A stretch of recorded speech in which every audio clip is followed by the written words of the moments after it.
الرجال قوامون على النساء بما فضل الله بعضهم على بعض وبما أنفقوا من أموالهم فالصالحات قانتات حافظات للغيب بما حفظ الله واللاتي تخافون نشوزهن فعظوهن واهجروهن في المضاجع واضربوهن فإن أطعنكم فلا تبغوا عليهن سبيلا ان اللہ کان علیا کبیرا۔ مرد عورتوں پر قوام ہیں اس بنا پر کہ اللہ نے ان میں سے ایک کو دوسرے پر فضیلت دی ہے، اور اس بنا پر کہ مرد اپنے مال خرچ کرتے ہیں۔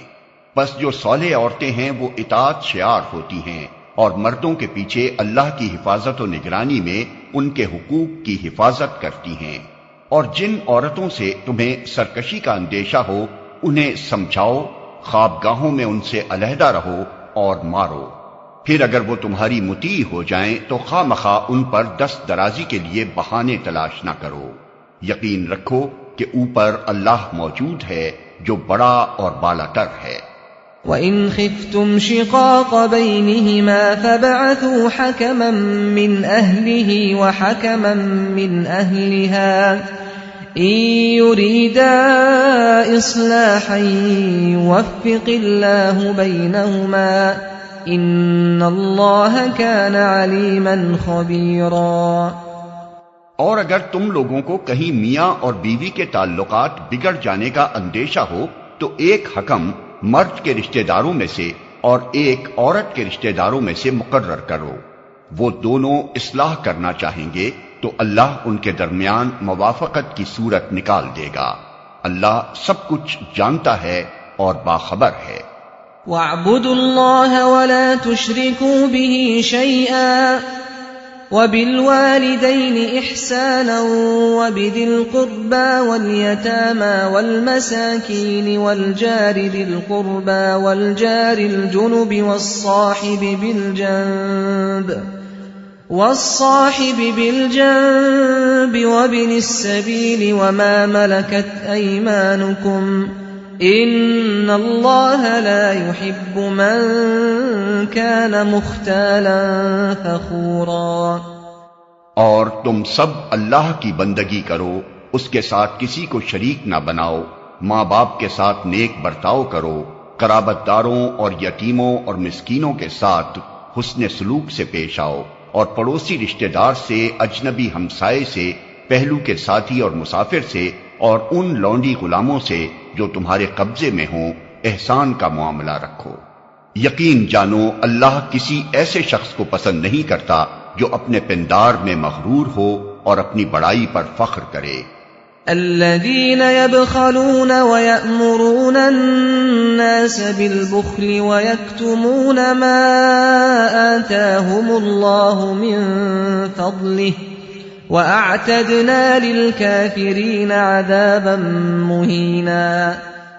اور ایسے لوگ بھی اللہ کو پسند نہیں ہیں جو کنجوسی کرتے ہیں اور دوسروں کو بھی کنجوسی کی ہدایت کرتے ہیں، اور جو کچھ اللہ نے اپنے فضل سے انہیں دیا ہے اسے چھپاتے ہیں۔ ایسے کافر نعمت لوگوں کے لیے ہم نے رسوا کن عذاب مہیا کر رکھا ہے۔ وَالَّذِينَ ينفقون اموالهم رئاء الناس ولا يؤمنون بالله ولا باليوم الاخر ومن يكن الشيطان له قرينا فساء قرينا۔ اور وہ لوگ بھی اللہ کو ناپسند ہیں جو اپنے مال محض لوگوں کو دکھانے کے لیے خرچ کرتے ہیں اور در حقیقت نہ اللہ پر ایمان رکھتے ہیں نہ روز آخر پر۔ سچ یہ ہے کہ شیطان جس کا رفیق ہوا اسے بہت ہی بری رفاقت میسر آئی۔ وَمَاذَا عَلَيْهِمْ لَوْ آمَنُوا بِاللَّهِ وَالْيَوْمِ الْآخِرِ وَأَنفَقُوا مِمَّا رَزَقَهُمُ اللَّهُ وَكَانَ اللَّهُ بِهِمْ عَلِيمًا۔ آخر ان لوگوں پر کیا آفت آ جاتی اگر یہ اللہ اور روز آخر پر ایمان رکھتے اور جو کچھ اللہ نے دیا ہے اس میں سے خرچ کرتے۔ اگر یہ ایسا کرتے تو اللہ سے ان کی نیکی کا حال چھپا نہ رہ جاتا۔ ان اللہ لا یظلم مثقال ذرہ وَإِن تَكُ حَسَنَةً يُضَاعِفْهَا وَيُؤْتِ مِن لَّدُنْهُ أَجْرًا عَظِيمًا۔ اللہ کسی پر ذرہ برابر بھی ظلم نہیں کرتا۔ اگر کوئی ایک نیکی کرے تو اللہ اسے دو چند کرتا ہے اور پھر اپنی طرف سے بڑا اجر عطا فرماتا ہے۔ فَكَيْفَ إِذَا جِئْنَا مِن كُلِّ أُمَّةٍ بِشَهِيدٍ وَجِئْنَا بِكَ عَلَى هَؤُلَاءِ شَهِيدًا۔ پھر سوچو کہ اس وقت یہ کیا کریں گے جب ہم ہر امت میں سے ایک گواہ لائیں گے اور ان لوگوں پر تمہیں یعنی محمد صلی اللہ علیہ وسلم کو گواہ کی حیثیت سے کھڑا کریں گے۔ يَوْمَئِذٍ يَوَدُّ الَّذِينَ كَفَرُوا وَعَصَوُا الرَّسُولَ لَوْ تُسَوَّىٰ بِهِمُ الْأَرْضُ وَلَا يَكْتُمُونَ اللَّهَ حَدِيثًا۔ اس وقت وہ سب لوگ جنہوں نے رسول کی بات نہ مانی اور اس کی نافرمانی کرتے رہے تمنا کریں گے کہ کاش زمین پھٹ جائے اور وہ اس میں سما جائیں۔ وہاں یہ اپنی کوئی بات اللہ سے نہ چھپا سکیں گے۔